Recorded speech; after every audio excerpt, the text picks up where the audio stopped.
Thank you so much for joining us today. We're here with Wizz Selvey talking about your personal journey with perimenopause. It is hard to talk about perimenopause without talking about menopause, but I've broken the episodes up for a few reasons. One, it feels as if we should be thinking and talking about perimenopause and menopause earlier than maybe previously thought. And there's ways that we can be preparing for it, maybe even some signs that we can start spotting earlier on. And then second, there's just so much to cover when it comes to menopause. Today is very much hearing about firsthand what that journey has been like for you personally. I'd always like to start with a question either around sleep or a cycle. And I want to ask you about your sleep today. How did you sleep last night? What's your sleep like in general? Sleep is such a hot topic, isn't it? And it makes you such a difference to the whole day ahead and the week. I didn't sleep as well as I wanted to, but do I ever? I couldn't get to sleep. And actually, normally I'm quite good at falling asleep, but I was a bit too wired. I had a really busy day yesterday, so I hadn't really had the time to decompress enough. And I went to bed. I always try and read before bed and read a little bit, and I was tired, but I just hadn't had enough time to wind down. So it took me, probably, I don't know, an hour and a half to fall asleep. So although I slept through, it was going to sleep a lot later than I hoped for. Yeah, I feel like I was a little bit like that too. I'm always a bit wired. I could talk about sleep as well for hours. Yeah. So before we get into your journey, I wanted to actually start at puberty and talk about what puberty was like for you and what were your first few cycles. It's funny because I can't actually remember it that well. I remember getting my period and being at my grandma's house and being in the bath. And then having it, I was 12. And then it wasn't really talked about. I think it was a little bit at school. Have you, haven't you? Have you had your period? Haven't you had your period? And it wasn't really a discussion. So I don't really remember it. I don't remember having horrendous periods, but then I went onto the pill when I was 14 for my skin, which was very common, I think. I was a spotty teenager, like cystic, like acne type, quite painful spots, particularly on my back. So a solution was very quickly to go on the pill. And I think as a result of that, I then had a very quite light cycle. And I didn't really follow my cycle at all until I was in my mid to late 30s. And my kind of life imploded a bit, and now I look back and realize that was perimenopause. So I started looking into multiple different areas of my life that could be affecting me because I was feeling so terrible. And then looking to your sort of 20s, what was life like leading up to perimenopause? Like your job, your health, relationships, all of that? Yeah, I've always been in very good health. In my 20s, I was very much work hard, party hard, probably growing up in that Ledette culture, really, in the noughties. So I had a lot of fun. I worked really hard. I had a great job. I worked at Selfridges for 12 years. I was there all through my 20s and early 30s. I worked in buying. I was working in fashion. Then I was accessories buyer. Then I was head of beauty buying. So, I was really living a great life and didn't really consider my cycle. Again, I think being on the pill helped. If I had period pain, I'd take painkillers and just carry on. And I think also thinking about that Ladette culture as well. I think I was growing up in a time where you could really do anything the same as men. So I really didn't even consider myself in a feminine way, which is quite interesting. And I think the last few years I've really started to unpack that quite a lot as well, because it was as a young girl, you could do anything as well as a boy or a man. And as you started growing up, and that's where you approached life, was to work hard, play hard, and you can do anything the same as a man. So if anyone ever talked about me being tired or something because of my cycle, like my partner said to me, when we've been skiing, for example, is maybe not skiing as well because you're on your period. And I'd get really angry with him, like, how dare you say that?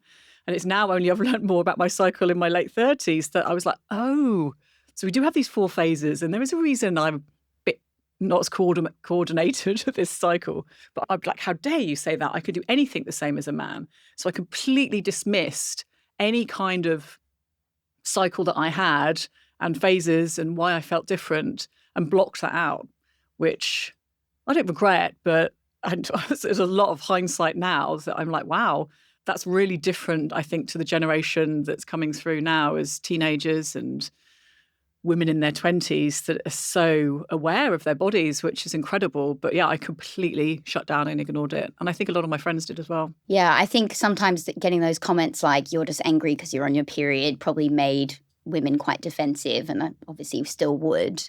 As you just mentioned your friends there, what was like the health discussions between you and your friends? Did you talk openly about your periods and health back then? Or do you think it was a bit more taboo? There was a couple of people that really suffered with periods. And I remember one friend in particular that was crippled with period pain and couldn't come into school. And actually, she had probably 3 or 4 years of days off and kept getting ignored by the doctor. And in the end, had a cyst the size of a watermelon and one the size of a lemon, which was obviously causing her quite a lot of pain. But that took 3 or 4 years before that was diagnosed. So remember her. And I was just like, wow, I'm really glad I didn't suffer that badly. But we didn't talk about it much. I think, again, and I see this a lot with women that are going through perimenopause as well, is when something physical starts to happen in our bodies that women take action. And quite often, certainly my generation, ignore if they're not feeling great and just march on and get on with it. But if something physical changes, so I think a lot of our conversations was around skin. So we had acne, so we all talked about going on the pill. So a lot of my friends, 14, 15, we were going on the pill, and that's just what you did because that's brilliant. We don't have to have these horrible zits or painful cyst type things anymore. So it'd all be about the pill and awful stripping our skin with Clean and Clear. And we had this like topical stuff that we used to have to keep in the fridge, and then it'd bleach your pillows and stuff. So it was all about how we looked. I think back then it sounds like there was just such a lack of access to information. It feels like now there's a lack of access to accurate information. There's just so much information, and having the tools, young women, to sift through that online and understand things and understand when things are not accurate is incredibly difficult. So now looking more towards perimenopause, your diagnoses. Ahead of this podcast, I was doing a lot of research, and some of the things I found was quite shocking. One woman described her peri brain and that she would forget not only the point she was trying to make mid-sentence, but she forgot her home address twice. Another woman was thinking it was maybe early onset Alzheimer's. Another talked about irregular periods, hot flashes, insomnia, and massive hair loss. Can you tell me about what your symptoms were? Yeah, I've been counting how many symptoms I've now had over the last 4 or 5 years, and I've had 19. So there's 48 that are recognised with the NHS, but there's a lot more that are being started to be talked about and discovered, but aren't addressed or necessarily linked at the moment. But yeah, I definitely relate to that brain fog. The other day, I couldn't remember my friend's husband's name. I'd known him for 10 years. This week, I went to write something down. I was on my computer. I went to write something down, and I wrote the first half of the sentence, and then I forgot what the second half of the sentence was. And I was like, wow, this is mad.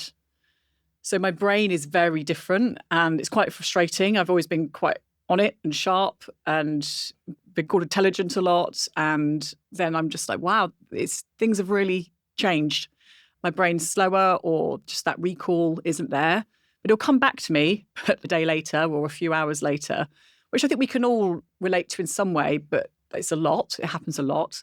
So I think that's quite a shift and a change. And I think also just trying to accept that, really, I think is a big element of it. And also not being afraid to say, yeah, this is just what's happening. Just give me a minute, rather than getting flustered and feeling silly or stupid and just being like, oh, hang on, just give me a minute. I need to think about this, or try and go through a series of things to try and remember, or I'll come back to you. But yeah, I suppose the early signs of perimenopause for me was increased anxiety.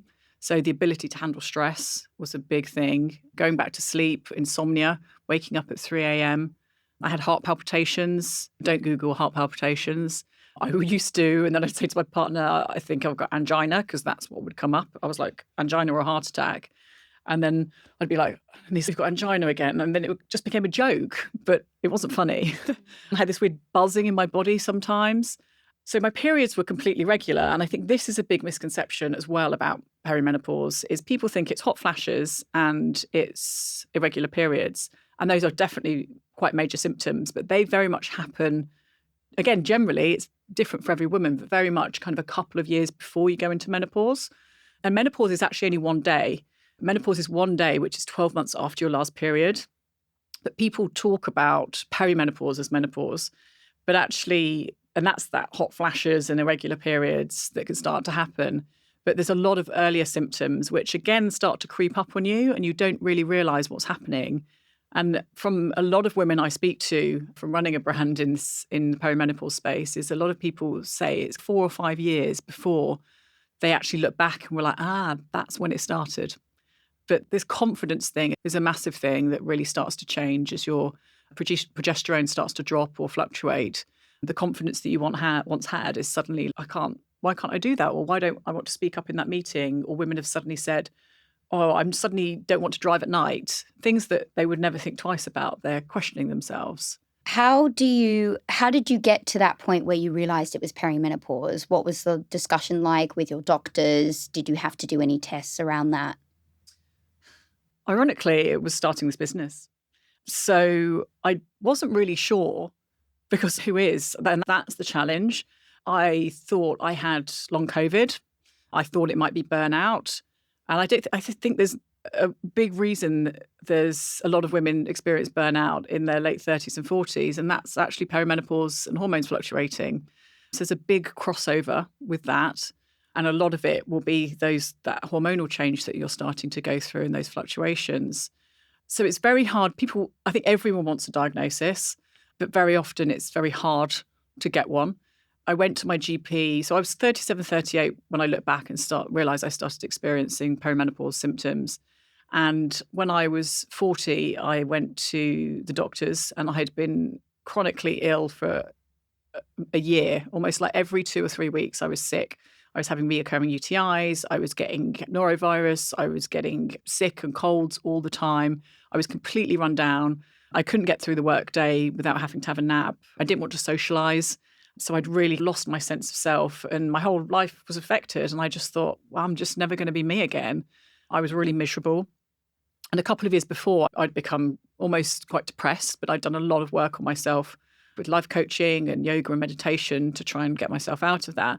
And then by the time I went to the doctor, I talked to the doctor and said, look, what's going on? I just can't cope. And they did a number of tests and told me everything was fine. And then said, do you want antidepressants? And I said, no. Maybe 2 years ago, I look back and I probably was depressed, but I know I'm not now. And I was really passionate that I've done a lot of work on myself. I'm much happier. And I know I'm not depressed, just something really isn't right. And they said, well, there's nothing we can do. Try not to get so stressed. And that was it. And I came off the phone. It was a female doctor as well, which felt like it made it worse. And I came off the phone and burst into tears because I didn't know what to do. So at that next point, someone had talked about a naturopath and nutritionist that they'd worked with. So I thought, that person mentioned her, I'll get in touch. So I spoke to her and had a number of different tests and realised that a lot of my essential vitamins and minerals were absolutely through the floor. So I started taking a lot of supplements. I hadn't really taken supplements before, not really even a multivitamin.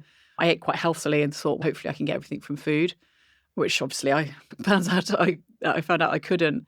And I was taking 20 tablets in the morning, 20 tablet supplements at night, and 6 at lunchtime. So 46 different supplements throughout the day.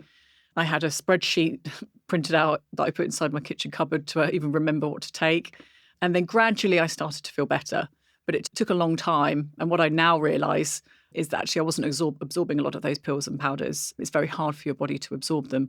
So it takes time to build that back up, which is where we went on the journey of developing Valerie and using a much more bioavailable format called a liposomal. A few questions there. So with supplements, as you said, you were taking so many, like what do women need to be careful of when they are taking supplements? As you say, not all of them are bioavailable. Yeah, that's a big one. I suppose it's knowing what's right for you, trying to understand what's going on with your body and getting a blend that's going to work together. And again, you hear lots of things about, you need to take turmeric with black pepper for the absorption point of view. Again, that's a challenge because your body, it's hard to absorb these nutrients. So it's got to get through your digestive tract and all those enzymes. It's got to get through, could then be eaten by the liver enzymes, and then you could pass a lot of it through. And then it's that combination of what's going to help things absorb. So again, with something like a liposomal, it means the nutrients are protected and get straight into your bloodstream. So yeah, it's definitely looking at the format and the delivery system, and the bioavailability is a big thing to be thinking about with supplements.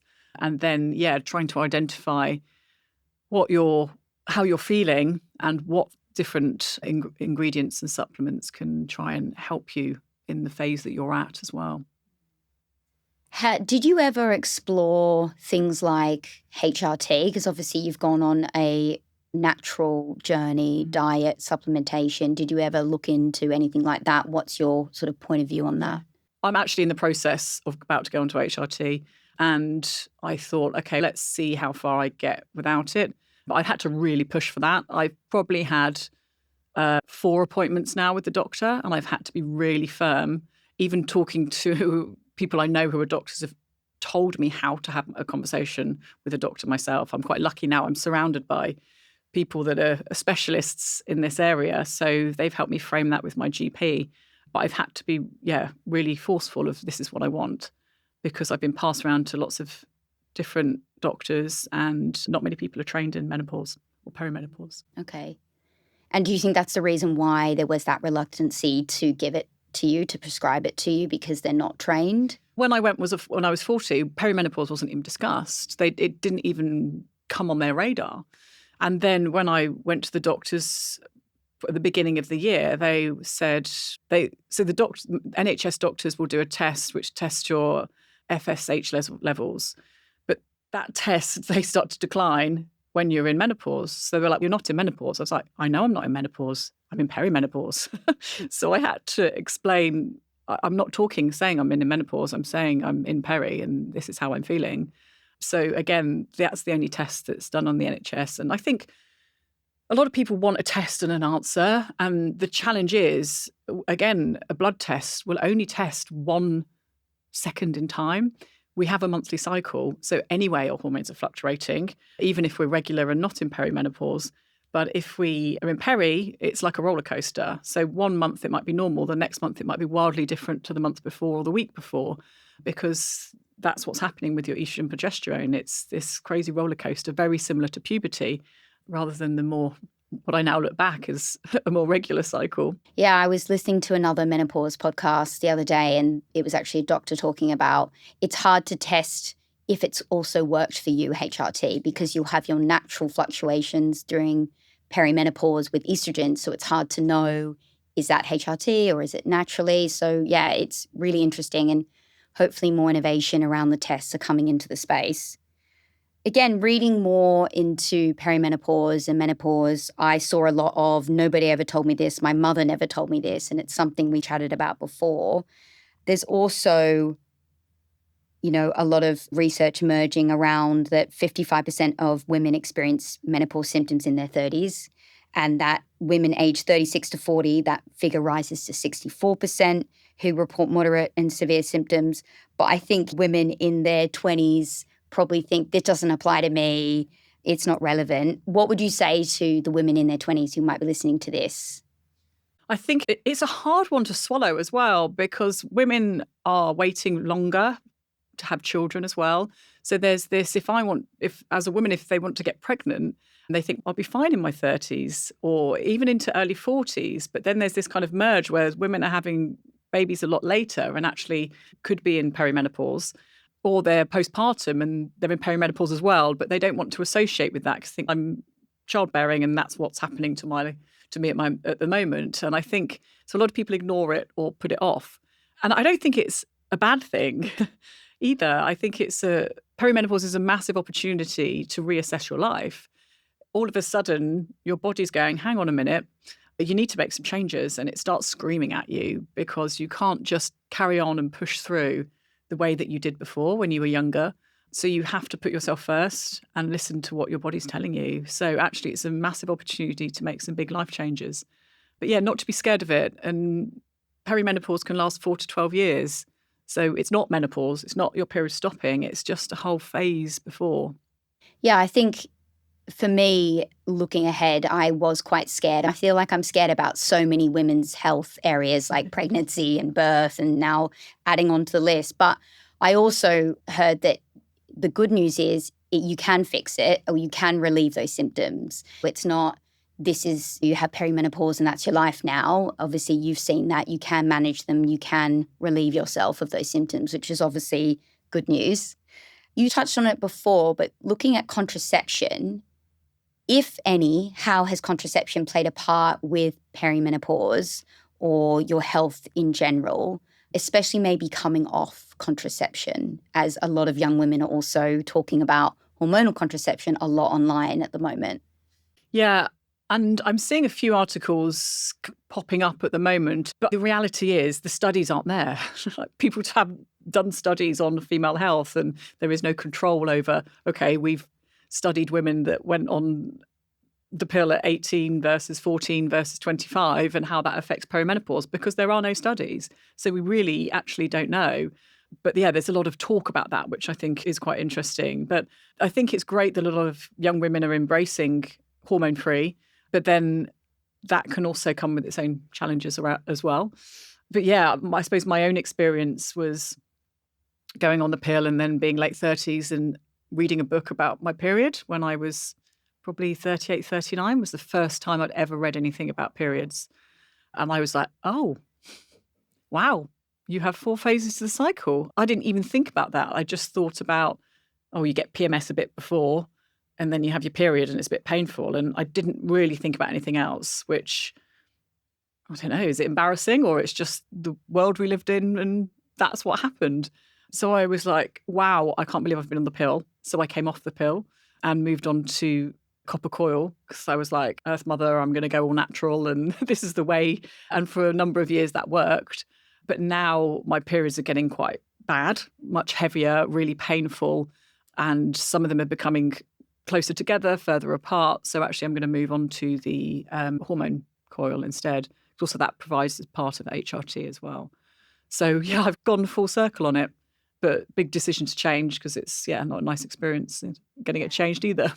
Yeah, I can imagine. Yeah. I think now looking towards the menopause, how are you feeling about that? How are you preparing for that, considering you've just been through this journey or still going through this journey of perimenopause?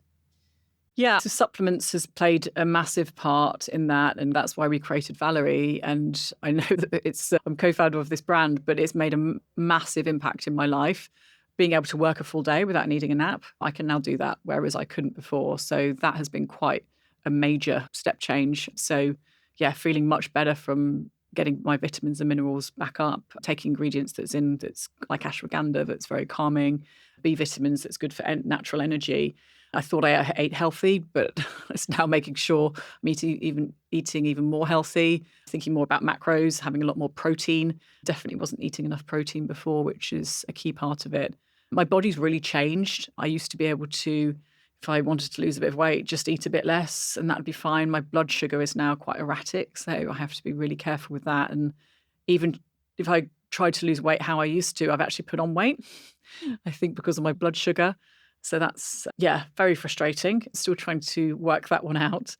And mindfulness and taking breaks and yoga, meditation, looking after myself, starting strength training. It's complicated. It's a lot. Yeah, there's a lot. And if you don't do it, you really notice. Yeah, getting enough grains, things like seeds, really powerful. I've really noticed, again, my hormonal acne came back that I had at puberty. And actually, I managed to calm that down by eating seeds. So sunflower seeds, pumpkin seeds, sesame seeds, which is what you're thinking, wow, if that's doing that on the outside to my acne, like what's that doing to the inside? It's quite incredible. So yeah, really making sure you're getting enough of those nutrients and fiber and vegetables and protein. And I think food is just a massive part of it as well. Yeah, I can definitely relate and back that. I think coming off the pill and thinking fertility wise for me and my acne coming off the pill and how I always thought I ate healthy as well. And then now I eat according to my cycle, like red meat around my period and in the lead up so I don't get those horrible, painful periods. Like, it's amazing how much of a difference it makes. And I don't think I appreciated it when I was younger, for sure. So you've just been through quite a busy period for your business, obviously very stressful. That on top of perimenopause has been probably an experience in itself. What would you say to the women listening who do have those like intense jobs, lots of stress, but then are also juggling with this? Do you have any advice on how they can manage the stress? You touched on it before, but specifically, I guess, around work life. Yeah, I think take some time for yourself. women change. We change. It's a massive transition period. And I think every decade everyone changes. But I think it's really significant when people start to experience perimenopause as well. And women are givers naturally, and they're probably doing a lot for everyone else. And I don't think the phrase put on your life jacket first has ever become so important. A lot of people have kids, either young kids because they're having kids later, or teenagers. So you have perimenopause and puberty, aging parents, high-powered jobs. They're trying to juggle it all and not putting themselves first, which they could get away with. And suddenly they can't. So they have to put some boundaries in place, I think, is the biggest bit of advice. And you need to work out what those boundaries are. So be selfish, although it's not selfish, putting yourself first, because if you don't put yourself first, you can't look after other people, care for other people, do a good job. So that's my number one bit of advice, is just take some time for you. Yeah, it's so true. And be kind to yourself. You've said that before. Looking at sort of the industry and health tech available to women, do you feel hopeful? Are you seeing some exciting innovations, of course, other than Valerie, coming out, supporting these women in perimenopause and menopause? Or do you think that we still have a long way to go? I think it's a really exciting time, to be part of this. I think it's a movement as well, really, around female health, around perimenopause, menopause in general. It's suddenly top of the agenda for so many people. There's a huge amount of innovation. There's a huge amount of research being done. There's a lot of misinformation as well, which can be quite challenging. And as you referenced earlier, it's almost the internet has helped in some ways and given people access to information. But then there's a lot of stuff that people can read into that perhaps isn't right or isn't right for them either. But yeah, I think it's a massive movement. And I think even the basic things like tracking your period is a big thing, tracking your symptoms, tracking how you feel, and whether that's using an app or literally a small little journal that you carry around with you, I think becomes really important, because you can be suddenly like, oh, okay, actually this month my period's been much better. What happened this month compared to the month before? And it's very easy to forget those things unless you make a quick note of it as well. And I think that's a biggest tip around, I think any woman, but particularly going into perimenopause as well, is tracking those symptoms. Because that's the power of, if you do want to go to have your doctor's appointment, is making sure you've got that list of symptoms and how you're feeling, because you can get there and then A, brain fog and you can't remember what you were going to say anyway. And B, things have been happening gradually over time, and then you need to have all of those pieces of the puzzles to try and work it out. And perimenopause isn't necessarily about a test. I believe it's about putting those symptoms together, looking at that list of them and being like, okay, actually now I realise I've had X amount, which is what I did when I was preparing for an appointment with my doctor, to go, I've had 19 of these symptoms, which I had a list of next to me so I could read them off. Just actually on your symptoms, were they reoccurring like at the exact same time, or is just the fact that they were reoccurring? No, they're all over the shop. So like night sweats I used to have, and I haven't had night sweats, probably, I don't know, maybe 6 months, which is great. And a lot of things like that can also be things like not having enough magnesium. Like itchy, crawly skin, again, can be, there's lots of things that if you've got a deficiency in certain things, a lot of people are quite low in B12, for example, which can cause really extreme fatigue. So there's kind of these deficiencies that can build up over time, and then all of a sudden they really affect you. But actually getting up some of those levels can really help alleviate some of the perimenopause symptoms that you're feeling. There is a lot of information online, like we said, and a lot of it's conflicting. I feel we're part of a group, a WhatsApp group, and even on that WhatsApp group at one stage talking about perimenopause, everyone had conflicting ideas, and obviously they had their own personal experience. Is there, other than the work that you do, of course, a place that you go to for resources and information, I should say, or anything that you can point listeners to that has great sources of info around perimenopause and menopause? Yeah, I mean, there's basic information on the NHS website, and it's got a list of symptoms on. And then we also try and collate information from experts. We work with a lot of doctors and nurses and people that are trained in this space that to write blogs for us, and we commission that information so that we can share that with people. So we have a blog on our website where people can access that are written by experts. So yeah, we're trying to bring the best of the information together in one place. So if anyone wants to check that out, that's wearevalerie.com. And we do regular newsletters, and we also have a Wild Women WhatsApp group as well. So a community where people can ask each other experiences as well, or how have you found this? And people give different tips. But again, it can be challenging because even if you don't do the doctor route and you want to do a more natural route, there's then different trainings from different types of nutritionists, or different trainings from a kinesiologist versus someone who does acupuncture. So there's lots of different approaches and modalities. So I would definitely advise, if you're going to go down a different route than a doctor, just to choose one person, do your research and just follow that protocol, because otherwise it can get very overwhelming. I'm sure you get feedback from your users all the time. Have you had one particular story that sort of stayed with you where they've had this horrific experience but really have able to turn it around and manage it? Yeah, I get some amazing messages from women. It's so incredible. The one that really stuck with me was somebody sent me a text and said, I went to a party at the weekend and I had fun. I've had such social anxiety for the last 2 years. I haven't had fun. And that's just like heartbreaking. And she's like, since I've been on Valerie, I've got more energy. My confidence is back. I just feel so much better in myself. And just that someone's gone and had fun. It's like, wow, this is incredible. So yeah, I think messages like that it's really impactful.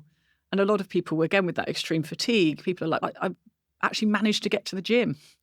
So they know they need to go to the gym, but they've got such extreme exhaustion. Like, people are napping in their car when they're trying to pick their kids up, and yeah, having to go to bed in the afternoon and just not being able to function or cope. And then suddenly they're able to get their life back.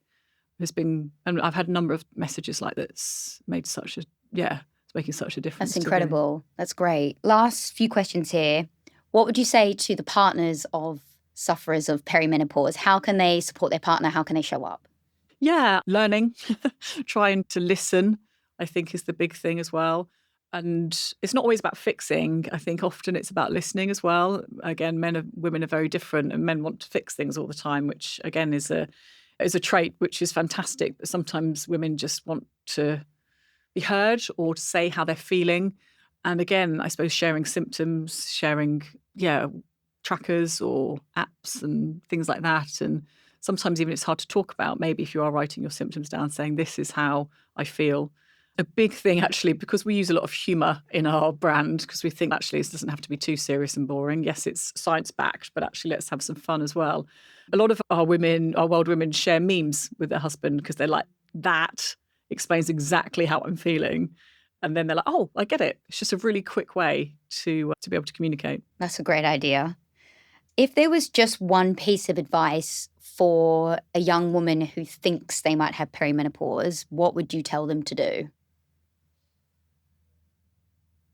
One piece of advice: track their cycle and symptoms.